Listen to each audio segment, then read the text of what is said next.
नमस्कार बालमित्रांनो, मी ज्योती किसन भोपी, रायगड जिल्हा परिषद शाळा वारदोली, तालुका पनवेल, जिल्हा रायगड. कसे आहात आपण सगळे? मजेत ना? येस, मजेतच असायला हवे. मागील पाठात आपण माहितीचे व्यवस्थापन पाहिलेलं आहे, हो की नाही? मग म्हणजे आपल्याला जी माहिती असते त्या माहितीचं वर्गीकरण कशा प्रकारे करायचं, त्याचबरोबर ताळ्याच्या खुणा कशा करायच्या, म्हणजेच चित्र असतील त्याच्यात त्या चित्रांच्या ऐवजी किंवा विद्यार्थ्यांची नावे असतील तर त्या नावांच्या ऐवजी ताळ्याच्या खुणा कशा करायच्या हे आपण पाहिलं आणि त्या खुणा करून आपण त्या माहितीचा तक्ता बनवला, हो की नाही? तर ह्या सगळ्या गोष्टी आपण मागील पाठात पाहिल्या आणि त्यावर आधारित तुम्हाला स्वाध्याय देखील सोडवायला दिला होता आणि तो निश्चितच तुम्ही सोडवला असेल आणि या माहितीचा दिलेल्या माहितीचा तक्ता सुद्धा तुम्ही बनवला असेल. तर बालमित्रांनो, आज आपण ह्या माहितीच्या तक्त्यानुसारच म्हणजे या तक्त्यावर आधारित प्रश्नांची उत्तरं शोधणार आहोत. चला तर मग करूया आपल्या पाठाला सुरुवात. इयत्ता 3 विषय गणित, माहितीचे व्यवस्थापन. बघा, इयत्ता 3 विषय गणित आणि घटक आहे माहितीचे व्यवस्थापन. कालच्या पाठामध्ये, मागील पाठामध्ये आपण हा तक्ता कशा प्रकारे तयार करायचा हे पाहिलेलं आहे आणि त्यावर तुम्हाला स्वाध्याय देखील दिला होता आणि या स्वाध्यायामधला एक प्रश्न आपण सोडून सुद्धा बघितला होता. शाळेमध्ये किती लाकडी, लोखंडी आणि प्लास्टिकच्या खुर्च्या आहेत, हा प्रश्न आपण स्वतः सोडून पाहिला होता आणि पुढचे 2 प्रश्न तुम्ही सोडवले असतीलच. चला तर मग आज आपण रीटाने तिच्या मित्रमैत्रिणींना सर्वात जास्त आवडता गोड पदार्थ विचारला आणि तक्त्यामध्ये ताळ्याच्या खुणा केल्या, त्या मोजून संख्या लिहा आणि खालील प्रश्नांची उत्तरे लिहा. आज आपल्याला बघा या ताळ्याच्या खुणा ज्या केलेल्या आहेत आणि हा जो माहितीचा तक्ता आहे या तक्त्यावर आधारित प्रश्नांची उत्तरं देखील आपल्याला शोधायची आहेत. आता बघा, रीटाने प्रश्न विचारला तिच्या मित्रमैत्रिणींना, सांगा बरं तुम्हाला कोणकोणता गोड पदार्थ आवडतो? काही मुलांनी सांगितलं असेल मला जिलेबी आवडते, लाडू आवडतो, काहींनी गुलाबजाम सांगितले, काहींनी पेढे, काही रसमलाई, रसगुल्ला वगैरे वगैरे वगैरे नावं सांगितली. तर गोड पदार्थ प्रथम आहे जिलेबी. बघा, हे जिलेबी आवडणारे विद्यार्थी किती आहेत? 4. 1, 2, 3 आणि 4. बघा, आपण इथे विद्यार्थ्यांची नावं लिहिलेली नाहीत, कारण मी मागच्या पाठात सांगितलं तुम्हाला, मागच्या वेळी मी सांगितलं की प्रत्येक वेळेला विद्यार्थ्यांची नावं लिहिणं किंवा चित्र काढणं आपल्याला शक्य होणार नाही आणि त्यासाठी आपल्याला ताळ्याच्या खुणा करायच्या आहेत आणि याच ताळ्याच्या खुणा आता इथे रीटाने केलेल्या आहेत आणि जिलेबी आवडणाऱ्या विद्यार्थ्यांची संख्या किती आहे? 4. आपण इथे ते लिहूया. जिलेबी 4 मुलांना आवडते. त्यानंतर लाडू आवडणारे विद्यार्थी किती आहेत बरं? लाडू आवडणारे तिचे मित्र 1, 2, 3, 4, 5, 6, 7. लाडू किती मुलांना आवडतो? तर 7 मुलांना लाडू आवडतो. त्यानंतर गुलाबजाम 1, 2, 3, 4, 5, 6, 7, 8, 9, 10 आणि 11. बघा, लाडू आवडणारी मुलं आहेत 11. म्हणजे 11 मुलांना लाडू आवडतो आणि इतर गोड पदार्थ, त्यामध्ये काय पेढे असेल, बर्फी असेल, काही असेल, तर 3 मुलांना हे लाडू, जिलेबी, गुलाबजाम सोडून इतर गोड पदार्थ आवडत आहेत. त्यांची संख्या आहे 3. आता बघा, त्यावर आधारित हा रीटाने माहितीचा तक्ता तयार केलेला आहे. यावर आधारित प्रश्न बघूया आपण. तर पहिला प्रश्न आहे, कोणता पदार्थ सर्वात जास्त मुलांना आवडतो?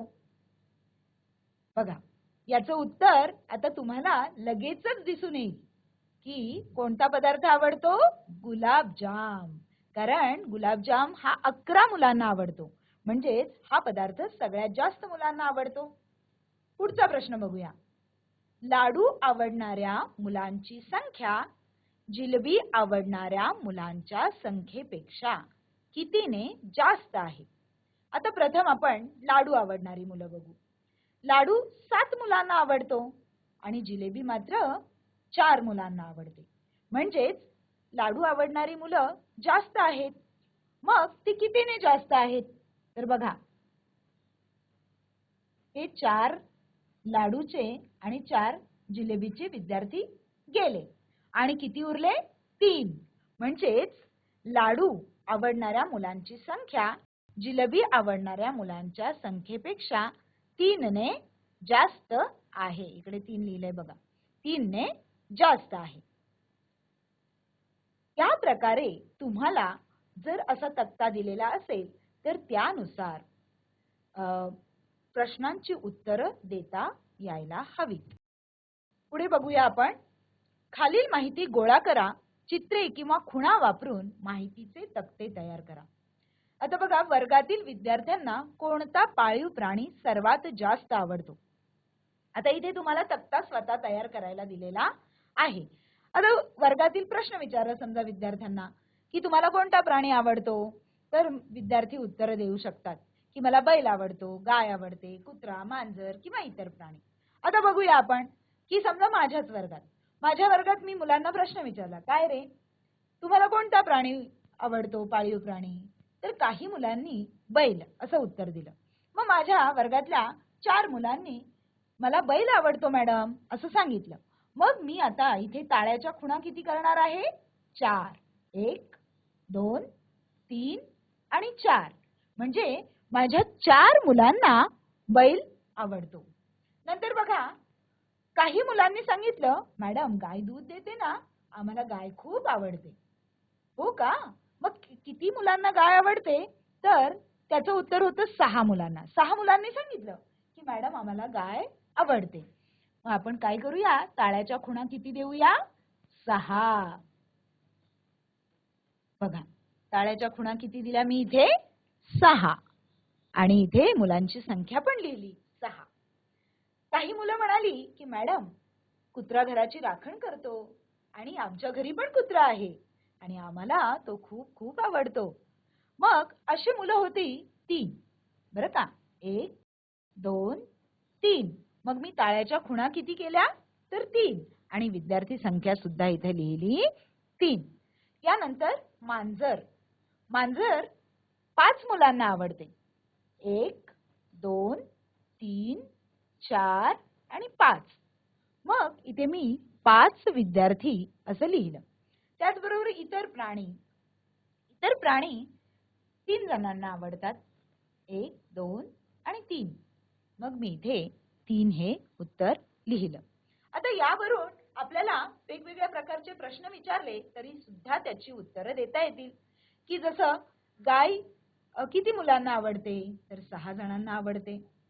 कुत्रा किती जणांना आवडतो? तर 3 जणांना आवडतो. म्हणजे बघा, हा तक्ता तयार सुद्धा करता यायला हवा आणि या तक्त्यावरून आपल्याला विविध प्रश्नांची उत्तरं सुद्धा देता यायला हवीत. आता पुढे बघूया आपण. पुढे बघा, खालील तक्ता पाहून प्रश्नांची उत्तरे लिहा. आता इथे शेतातील पीक एका बाजूला आहे आणि पीक घेणारे शेतकरी एका बाजूला दिसतात. तर इथे दिसतंय तुम्हाला की गव्हाचे पीक घेणारे शेतकरी किती आहेत? तर 4 शेतकरी आहेत. ज्वारीचं पीक घेणारे शेतकरी किती आहेत? मोजूया आपण. 1, 2, 3, 4, 5, 6, 7 आणि 8. 8 शेतकरी ज्वारीचं पीक घेतात. तांदूळ किती शेतकरी पिकवतात? तर 5 शेतकरी तांदूळ पिकवतात आणि वाटाणा 4 शेतकरी घेतात. त्याचबरोबर भुईमूग हे सुद्धा 5 शेतकरी घेतायत आणि ऊस 2 शेतकरी घेतायत. आता या तक्त्यावर आपण सगळ्यांनी तक्ता व्यवस्थितरित्या बघितलेला आहे. आता या तक्त्यावर आपल्याला प्रश्नांची उत्तरं द्यायची आहेत. मग बघूया की प्रश्न. बघा, एकूण किती पिकांची माहिती दिलेली आहे. बघा पहिला प्रश्न आला तुम्हाला, एकूण किती पिकांची माहिती दिलेली आहे? तर बघा इथे 1, 2, 3, 4, 5 आणि 6. एकूण किती पिकांची माहिती दिलेली आहे? तर 6 पिकांची माहिती दिलेली आहे. याच्या पुढे आपण उत्तर लिहू शकतो आणि ते उत्तर मी लिहिलेलं आहे. भुईमूग हे पीक घेणारे शेतकरी किती आहेत? आता भुईमूग, इकडे भुईमूग दिलेला आहे बघा, आणि भुईमुगाच्या पुढे इथे शेतकऱ्यांची संख्या दिलेली आहे. मोजूया आपण. 1, 2, 3, 4 आणि 5. भुईमूग ह्या पिकाचे हे पीक घेणारे शेतकरी किती आहेत? तर 5 शेतकरी आहेत. यानंतर पुढे प्रश्न बघू.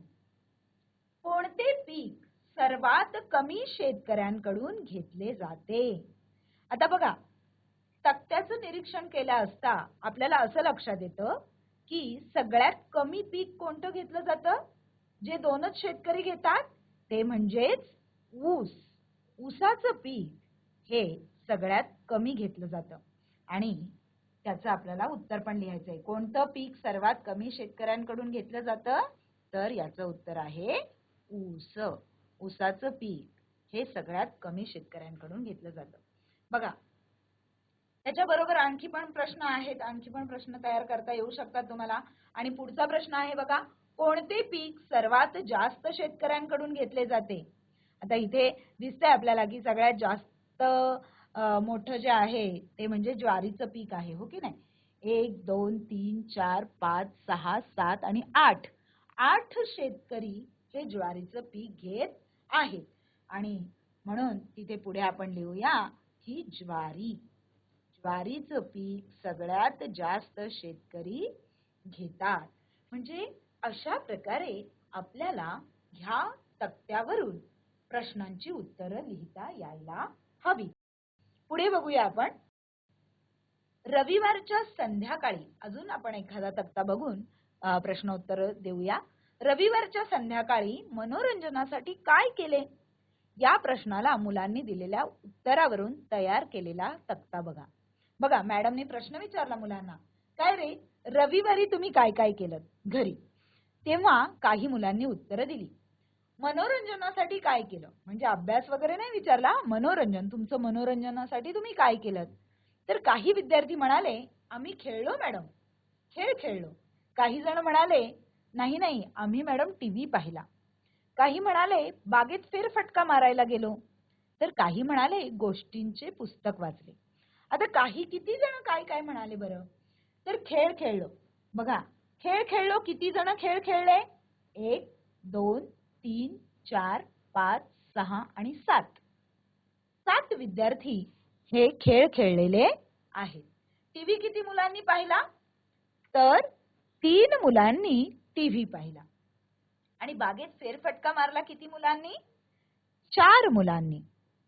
आणि गोष्टींचे पुस्तक किती मुलांनी वाचले? 1, 2, 3, 4, 5, 6, 7 आणि 8. 8 मुलांनी गोष्टींची पुस्तकं वाचलेली आहेत. तर बघा, यावरच आधारित आपल्याला प्रश्न बघूया. तर एकूण किती मुलांची माहिती दिलेली आहे? आता यामध्ये एकूण किती मुलं आहेत? तर मोजूया आपण. 7 आणि 3 होतात 10, 10 आणि 4 होतात 14, 14 आणि 8 होतात 22. म्हणजेच एकूण किती मुलांची माहिती आहे इथे? 22 मुलांची माहिती सांगितलेली आहे. पुढे प्रश्न बघूया आपण. बागेत फेरफटका मारलेली मुले किती? बागेत किती बरं मुलांनी फेरफटका मारला? तर सहज आपल्याला इथे उत्तर दिसत आहे. बागेत 4 मुलांनी फेरफटका मारलेला आहे. त्याच्या पुढे प्रश्न, कोणती गोष्ट करणाऱ्या मुलांची संख्या सर्वात कमी आहे? कोणती बरं गोष्ट? तर इथे बघतोय आपण की सगळ्यात कमी आकडा आहे तो 3. मग 3 आकडा कशाचा आहे? तर टीव्ही बघणाऱ्या मुलांचा आकडा 3 आहे. म्हणून सर्वात कमी कोणती गोष्ट केली मुलांनी? तर टीव्ही बघणे.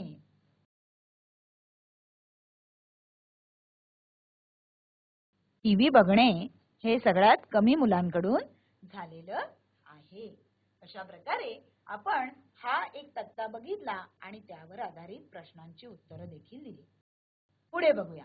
मुलांना सर्वात जास्त आवडणाऱ्या फळांची माहिती गोळा करा व तक्ता तयार करा. आता तुम्हाला सुद्धा असा तक्ता तयार करता यायला हवा. बघा, इथे आवडणारे फळ, ताळ्याच्या खुणा आणि मुलांची संख्या अशा प्रकारे आपण लिहून घेऊ शकतो आणि त्या प्रमाणात तुम्ही तुमच्या वर्गामध्ये सुद्धा ही माहिती मुलांकडून काढून घेऊ शकता. म्हणजे चला, किती मुलांना आंबा हा फळ आवडतो. प्रथमतः आपण माहिती एकत्र करू शकतो की कोणकोणती फळं आवडतात आपल्याला. काही मुलं सांगतील मला पेरू आवडतो, मला आंबा आवडतो, काही सांगतील सफरचंद आवडतो, किंवा यापेक्षा पण काही वेगळं सांगतील. काही बोरं आवडतात, सीताफळ आवडतं, डाळिंब आवडतं, हो की नाही. आणि मग त्याप्रमाणे त्यांची माहिती लिहून अशा प्रकारे आपल्याला माहितीचा तक्ता तयार करता यायला हवा. आता आपण इथे बघूया ताळ्याच्या खुणा. आता मी करते. इथे समजा 3 मुलांना आंबा आवडतो. इथे लिहिले मी विद्यार्थी संख्या 3. पेरू 4 मुलांना आवडतो, मी लिहिलं इथे 4. सफरचंद 2 मुलांना आवडतं, मी लिहिलं 2. नंतर डाळिंब 5 मुलांना आवडतं, तर इथे 5 ताळ्याच्या खुणा केल्या आणि 5 लिहिलं. यावर आधारित प्रश्नांची उत्तरं पण बघा. या तक्त्यावरून कोणती माहिती मिळते ती लिहा. आता कशाची माहिती मिळते? तर आवडत्या फळांची. कशाची माहिती मिळते?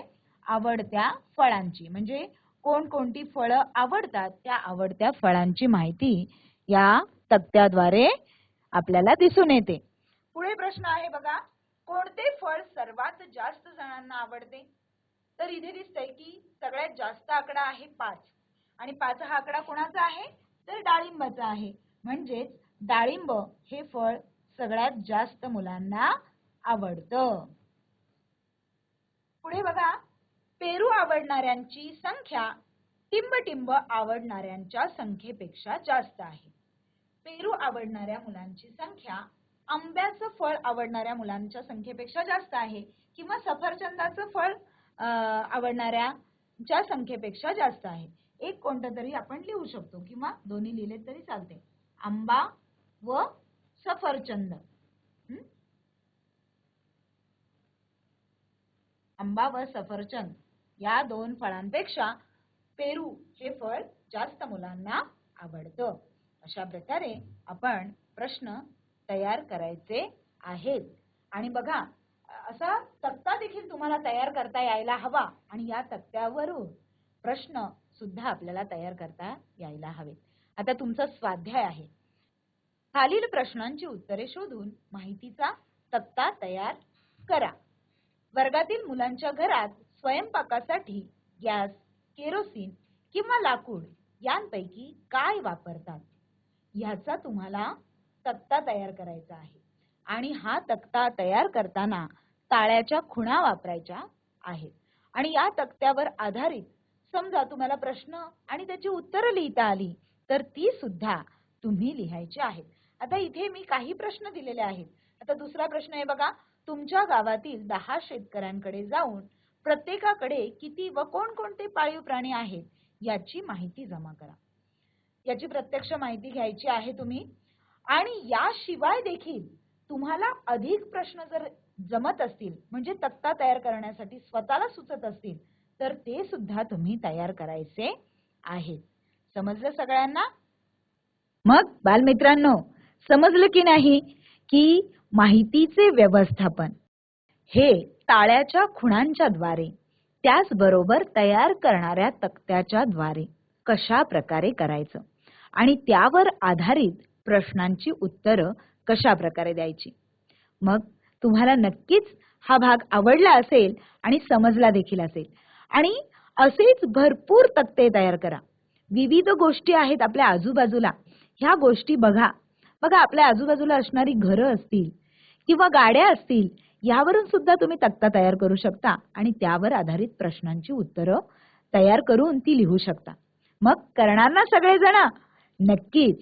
चला तर मग पुढील तुम्हाला या स्वाध्यायासाठी शुभेच्छा आणि तुमच्या अभ्यासासाठी सुद्धा शुभेच्छा.